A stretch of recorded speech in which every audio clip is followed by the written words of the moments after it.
자, 한번 따라 하실까요? 끝까지 사랑. 여러분에게 만약 누군가가 성경이 무엇입니까? 라고 질문한다면 여러분들은 뭐라고 대답하시겠어요? 정답은 성경은 하나님의 말씀입니다. 뭐 이거겠죠. 하지만 이건 기본적인 것이고, 달리 성경을 뭐라고 여러분들은 답하시겠습니까?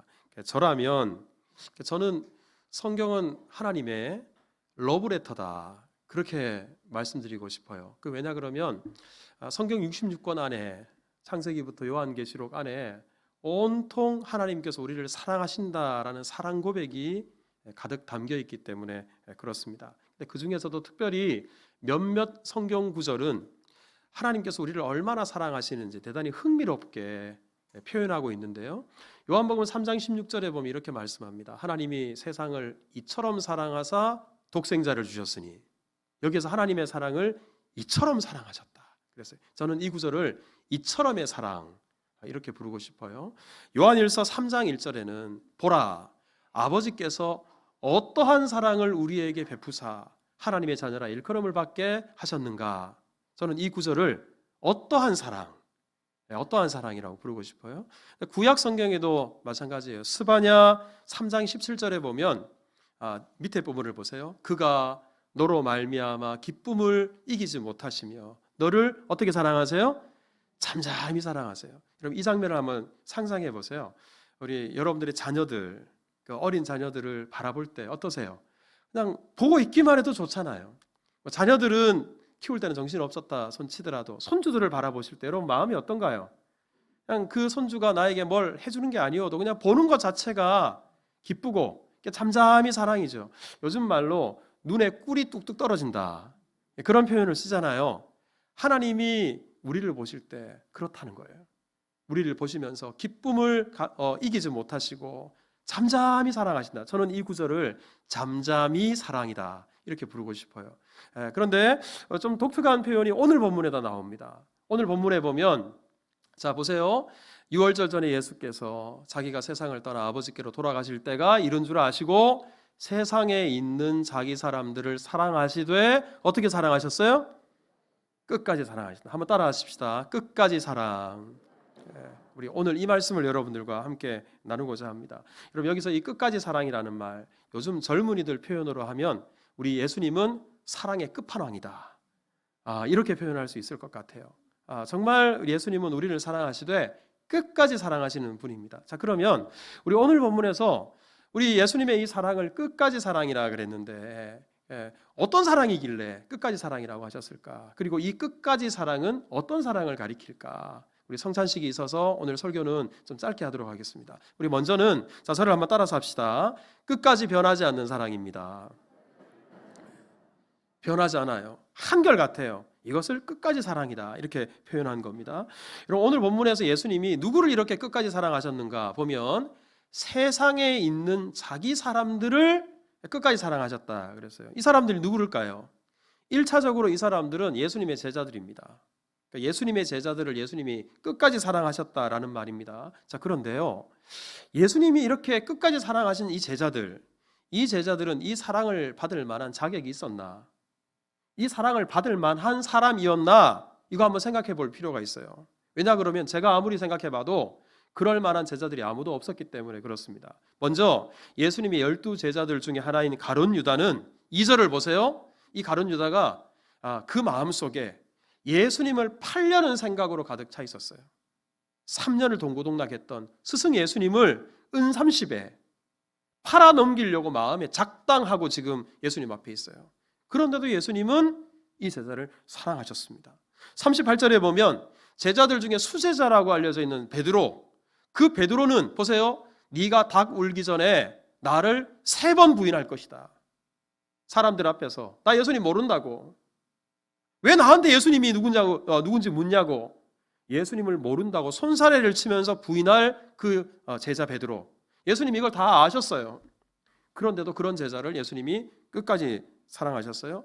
그러면 가룟 유다, 베드로, 이 두 사람을 제외한 다른 제자들은 괜찮았을까? 그래도 12명이었으니까 2명을 빼고 나머지 10명만 그래도 좀 괜찮다면 아니 뭐 그 정도 확률이면 괜찮지 않을까 이렇게 생각할 수 있어요. 그런데 다른 제자들도 마찬가지였어요. 마가복음 14장 27절에 보면 예수님이 말씀하십니다. 제자들에게 너희가 다 나를 버리리라. 한 사람도 예외 없이 모두 다 예수님을 버리고 도망갈 것이다. 그렇게 말씀하셨습니다. 자, 여러분, 이런 사람들, 이렇게 예수님의 끝까지의 사랑을 받을 만한 자격도 없고 준비도 안 돼 있고 그럴 마음도 없는 이 사람들, 그럼에도 불구하고 예수님은 이들을 사랑하셨습니다. 오늘 우리가 요한복음 13장을 읽었잖아요. 이 13장 안에만 하더라도 이렇게 받을 만한 자격 없는 제자들을 예수님이 얼마나 사랑하셨는지가 여러 내용으로 담겨져 있는데, 자, 먼저 우리 13장 5절을 보면 예수님이 대야에 물을 뜨셔서 제자들의 발을 씻어 주셨습니다.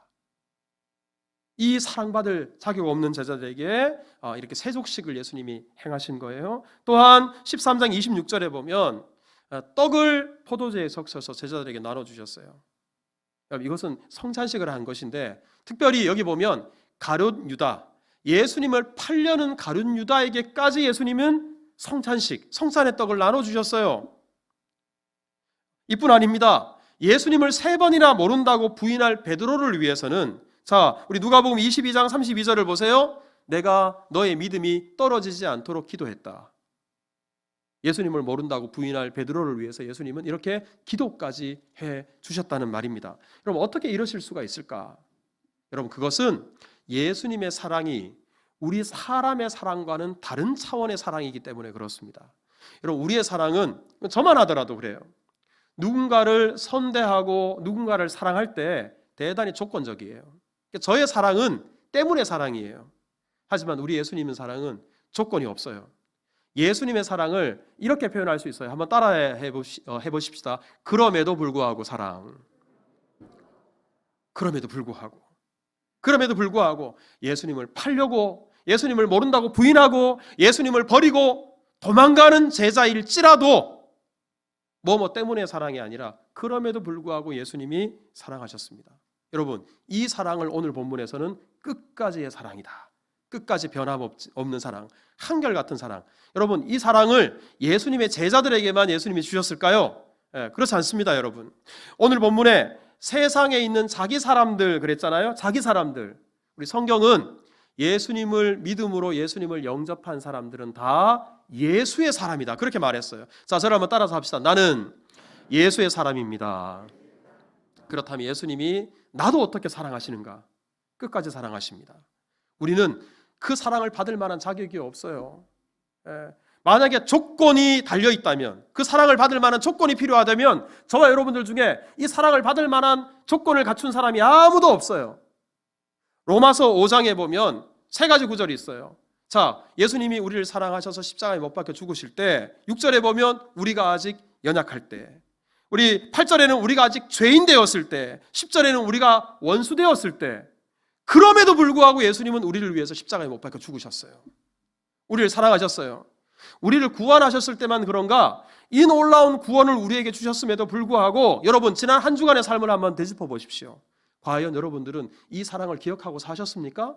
이 사랑에 감사하고 사셨어요? 그리고 정말 예수님 말씀에 순종하고 사셨습니까? 가만히 우리 삶을 되짚어 보면 부끄럽게 짝이 없어요. 하나님 앞에 예배하고 있지만 그 죄를 생각하면 고개를 들 수 없어요. 그럼에도 불구하고 예수님의 사랑은 변하지 않습니다. 한결같이 끝까지 우리를 사랑하십니다. 그 사랑을 오늘 본문에서 끝까지 사랑이라고 말씀합니다.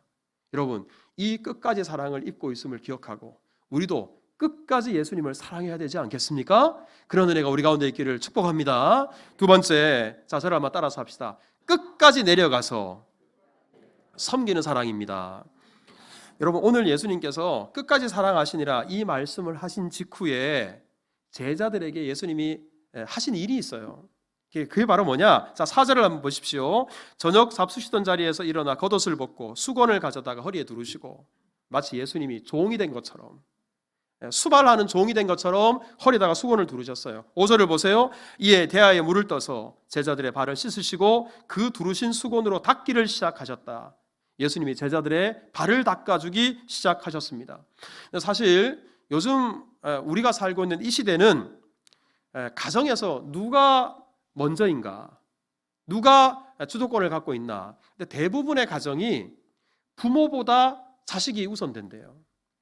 우리 얼마 전에 제가 한번 말씀드린 적이 있습니다만, 저 같은 남편들, 아빠들이 집에서의 위치가 맨 꼴찌래요. 근데 그 맨 꼴찌인데 바로 앞에 누가 있냐면 강아지가 있대요. 그러면 그 집에 서열이 첫 번째가 누구냐? 자식들이래요. 대부분 가정에서 부모가 자식들 수발 다 들고요, 자식들을 왕처럼 떠받들고 삽니다. 이것은 가정뿐만 아니라 학교에 가도 마찬가지예요.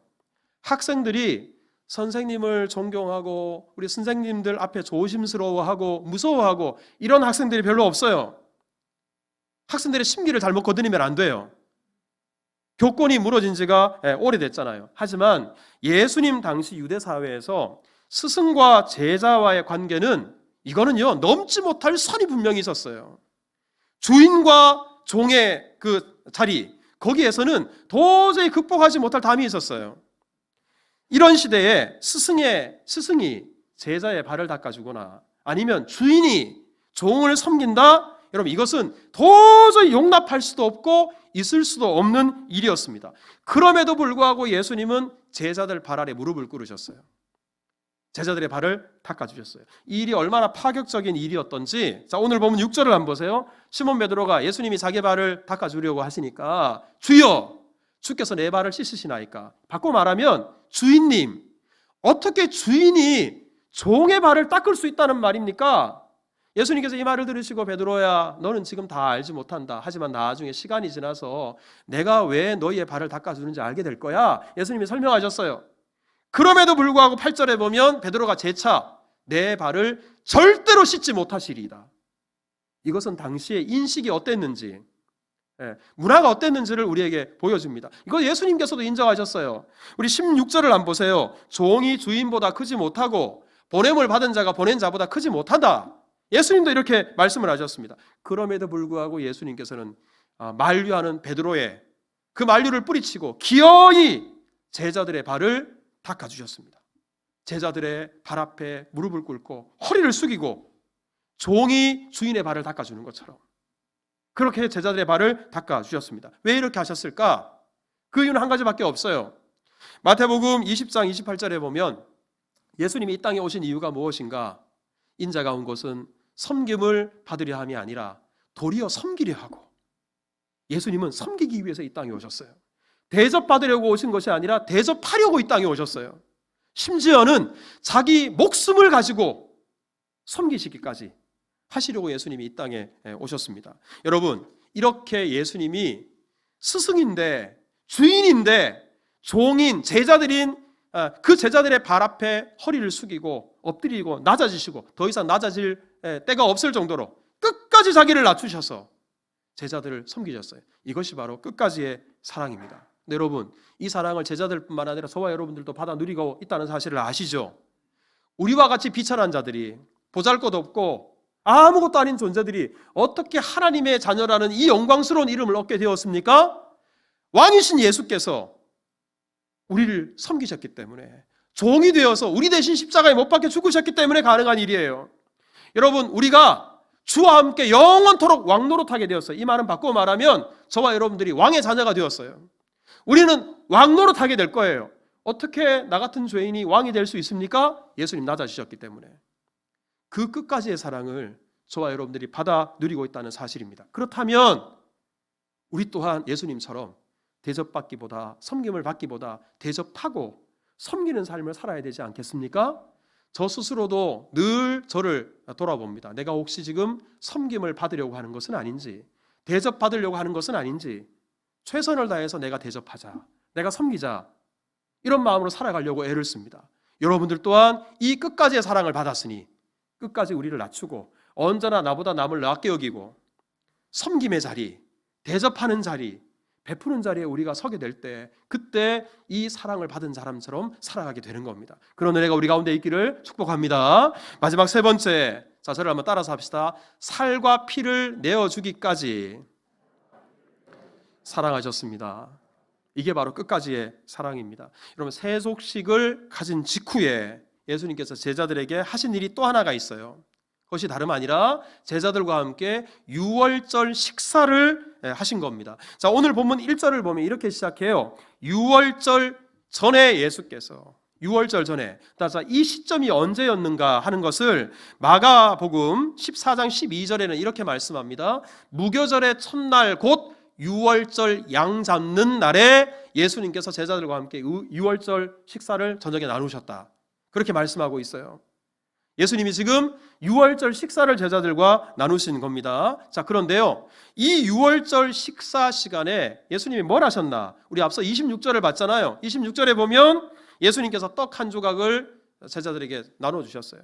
그리고 포도주도 나눠주셨습니다. 이것은 세족식을 가진 직후에 예수님께서 성찬식을 제자들과 함께 가졌다라는 것을 보여줍니다. 여러분, 이것이 바로 첫 번째 성찬식이에요. 이것이 바로 예수님께서 성찬식을 제정하시는 장면입니다. 이 장면을 누가복음 22장에서는 어떻게 말씀하고 있는가 하면, 자, 19절을 한번 보세요. 자, 같이 읽읍시다. 시작. 또 떡을 가져 감사기도 하시고 떼어 그들에게 주시며 이르시되 이것은 너희를 위하여 주는 내 몸이라. 너희가 이를 행하여 나를 기념하라. 예수님께서 떡을 딱 떼어 주시면서 이것은 너희를 위하여 주는 내 몸이다. 내 살이다. 우리 그 다음 절 20절을 한번 읽어볼까요? 다 같이 시작. 저녁 먹은 후에 잔도 그와 같이 하여 이르시되 이 잔은 내 피로 세우는 새 언약이니 곧 너희를 위하여 붓는 것이라. 포도주가 붉잖아요. 이 붉은 포도주는 바로 너희를 위하여 흘리는 내 피다. 예수님이 이렇게 말씀하셨습니다. 이것은 잠시 후에 예수님께서 십자가에 못 박혀 죽으실 것을 예언하는 말씀입니다. 우리 오늘 본문에도 자기가 세상을 떠나 아버지께로 돌아가실 때가 이른 줄 아시고, 이 말이 뭐예요? 십자가에 못 박혀 죽으실 때가 이른 줄 아시고, 이 말입니다. 여러분, 예수님은 죽으실 때가 점점 가까워오고 있어요. 십자가의 시간이 째깍째깍 예수님에게 다가오고 있습니다. 여러분, 예수님은 하나님의 아들로 이 땅에 오셨기 때문에 이 모든 일을 다 알고 계십니다. 동시에 예수님은 완전한 사람으로 오셨기 때문에 우리가 십자가에 못 박힐 때 느끼는 그 고통을 예수님이 고스란히 다 겪게 되십니다. 그렇다면 지금 십자가가 죽으심이 조금씩 다가오고 있을 때 얼마나 초조할까요? 여러분, 예수님도 이 다가오는 십자가가 두려웠어요. 우리 겟세마네 동산에서 예수님이 기도하실 때 어떻게 기도하셨어요? 아버지요, 할 수만 있거든 이 잔을 내게서 옮기시옵소서. 얼마나 그 십자가를 앞두고 예수님이 간절히 기도하셨던지 예수님의 피가 예수님이 기도하실 때 흘러내렸던 땀방울이 핏방울이 됐어요. 여러분, 예수님에게도 그 십자가는 고통입니다. 그 십자가가 다가오는 그 순간은 예수님에게도 고통스럽고 괴로운 거예요. 예수님께서 할 수만 있으면 피하기를 원하셨어요. 이 잔을 내게서 옮기시옵소서. 하지만 내 뜻대로 마시고 아버지의 뜻대로 되기를 원합니다. 여러분, 이렇게 죽음이 다가오고 십자가가 다가오고 있을 때 여러분, 이런 고통이 다가오고 있다는 사실을 다 아셨다면 예수님 마음속에는 온통 그 십자가만 있어야 되잖아요. 예수님에게는 그 고통만 묵상하고 그 고통만 남아 있어야 되잖아요. 그럼에도 그런 순간에 예수님께서는 누구를 사랑하셨냐 그러면 자기 제자들, 바로 저와 여러분들, 자기 사람들을 끝까지 사랑하셨다라는 말입니다. 그 순간에 제자들에게 성찬식을 가지시면서 내 살이다, 내 피다, 너희들 이거 먹어야 구원받아, 너희들 이거 먹어야 영원한 생명을 얻어. 예수님께서 바로 그 십자가 보혈을 이 성찬 예식을 통해서 분명히 보여주신 것입니다. 여러분 기억하십시오. 예수님에게는 나밖에 없습니다. 예수님에게는 여러분밖에 없습니다. 이 극한의 고통이 다가오는 그 순간에도 예수님은 세상에 있는 자기 사람들을 사랑하시되 끝까지 사랑하시니라. 그러기에 우리가 이 세상에서 참 힘든 일이 많겠죠. 외로운 순간도 많고요. 마치 예수님께서 나와 멀리 떨어져 있는 것 같은 그런 생각이 들 때도 많겠죠. 하지만 그때에도 오늘 이 말씀을 여러분 기억하십시오. 예수님 나 사랑하시지. 끝까지 나를 사랑하시지. 그런 십자가의 시간에서도 나를 사랑하신 주님께서 나를 지금 이 순간에도 홀로 내버려 두지 않으실 거야. 끝까지 사랑하시는 주님 바라보실 수 있기를 주님의 이름으로 축복합니다. 그리고 오늘 이 성찬 예식을 통해서 무엇보다 끝까지 나를 사랑하시는 예수님 만나실 수 있기를 바라고, 나 한 사람을 살리시기 위해 살찌고 피 흘리신 예수 그리스도의 십자가를 붙잡을 수 있기를 바라고, 섬김을 받으셔야 될 분이 도리어 섬기시되 죽기까지 복종하시고 섬기신 그 예수님을 기념하실 수 있기를 주님의 이름으로 축복합니다.